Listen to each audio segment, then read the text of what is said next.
Hey guys, I know that we got cut off because you guys had lots of questions about your research paper, which I appreciate. However, we really need to be spending support time talking about your. So I just wanted to go through real quick these slides that I had to gloss over. Okay, so imperialism.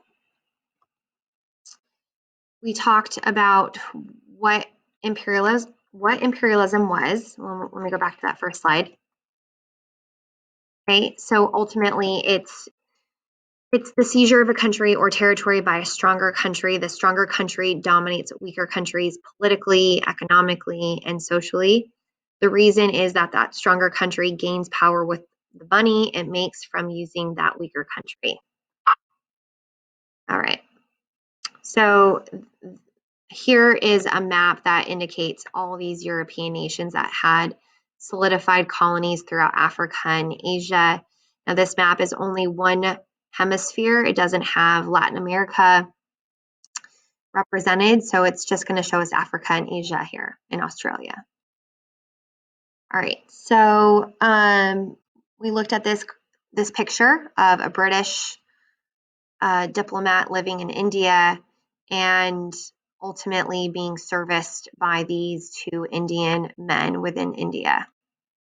All right, so the new imperialism in 1850 to 1914. So imperialism, again, Europeans exert influence over the political, economic, and social lives of the people that they colonize. So causes nationalism to gain power. European nations compete for colonies and trade. Economic competition, demand for raw materials, and new markets spur a search for new colonies. Missionary spirits, Europeans believe they must spread their Christian teachings to the world.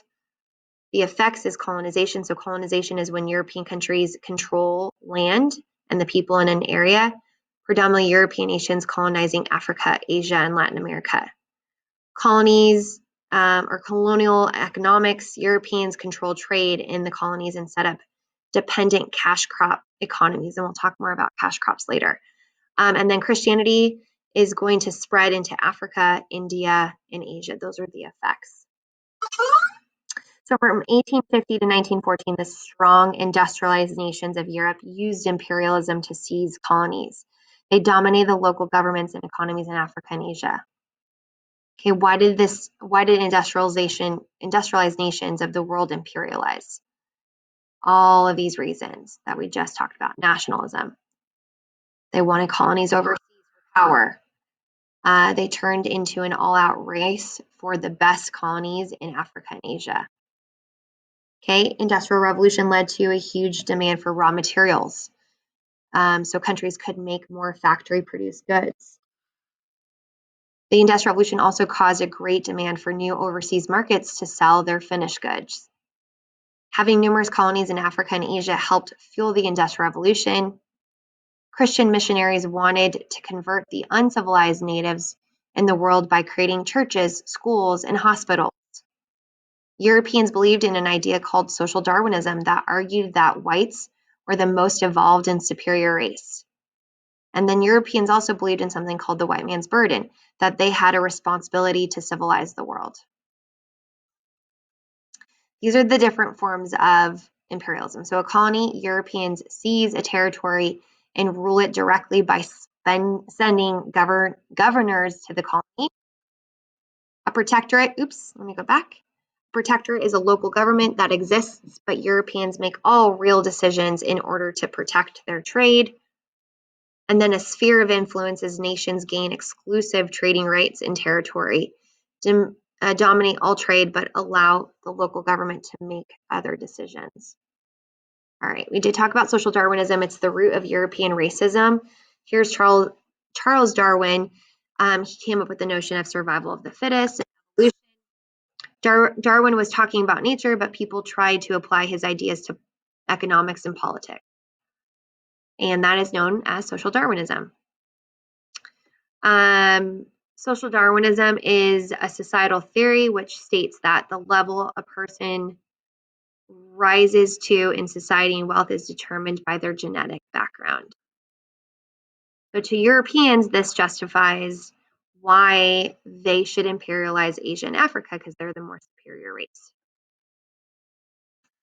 European superiority, why do they have the superiority? Well, following the Industrial Revolution, Europeans regarded their new technology, especially weapons, telegraphs, and railroads, as proof they were better than others. This attitude is the reflection of racism, the belief that one race is superior to others. Europeans believed that they had the right and duty to bring the results of their progress and possibly their privilege and their civilized life, what they would call it, to other inferior, uncivilized countries. There was a poem that was written during imperialism called White Man's Burden. It's racist, patronizing, that preached that superior Westerners had an obligation to bring their culture to uncivilized people in other parts of the world. It was written by an English writer named Rudyard Kipling in 1899, summarizes his views of the duties of imperial nations. And he says, take up the white man's burden. Send forth the best you breed. Go bind your sons to exile to serve their captives' needs, to wait with patience mighty on folk ragged and wild, your new caught depraved people, half devil and half child. All right. White Man's Burden appeared in advertisements and even in children's books of the time period. This ad says that to brighten the dark corners of the earth, the Europeans must teach Africans and Asians to use soap. All right. The British businessman would have, so this is Cecil Rhodes, the British businessmen would make huge profits from Africa's natural resources. This is Cecil Rhodes. He says, I say that we British are the greatest race in the world. The more of the world we inhabit, the better it is for the human race. It is our duty to acquire more territory. More territory means more of the Anglo-Saxon race, the best race the world possesses.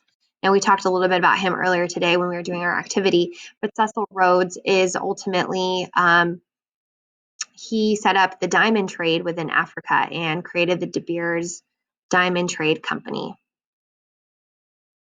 All right.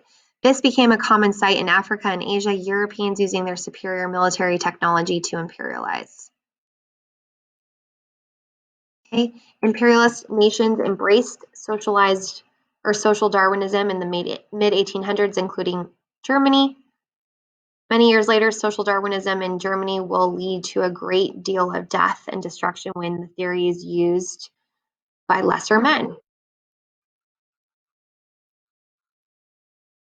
Okay, with the swastika and the Nazi flag.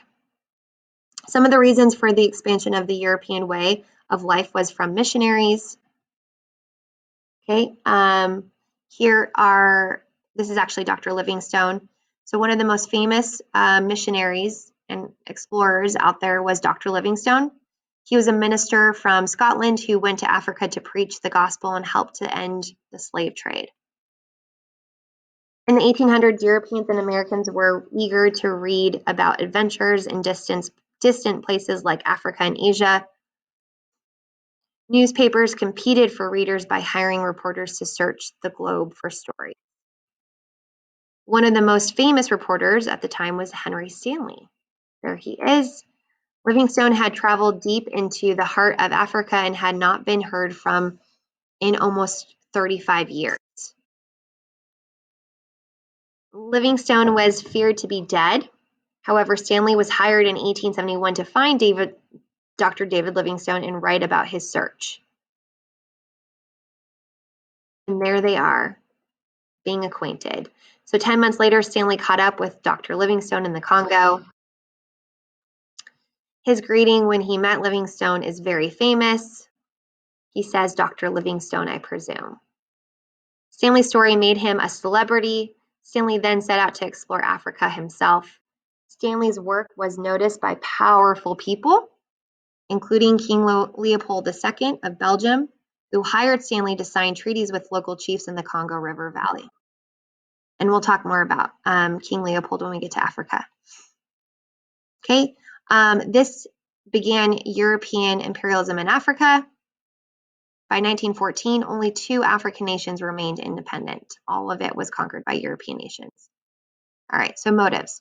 Economic, right?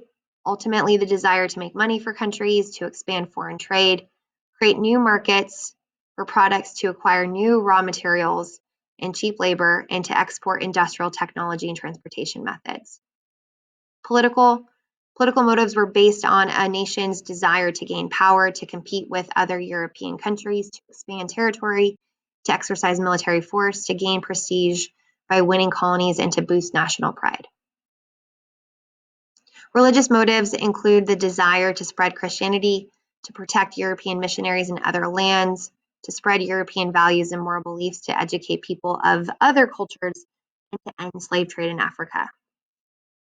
Social or ideological motives were based on the belief that the white race was superior, other cultures were primitive, Europeans should civilize other people, great nations should have empires, and only the strongest nations should survive.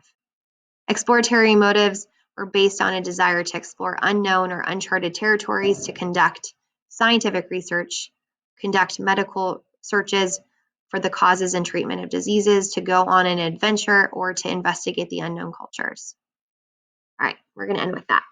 Okay, hopefully that helps explain imperialism.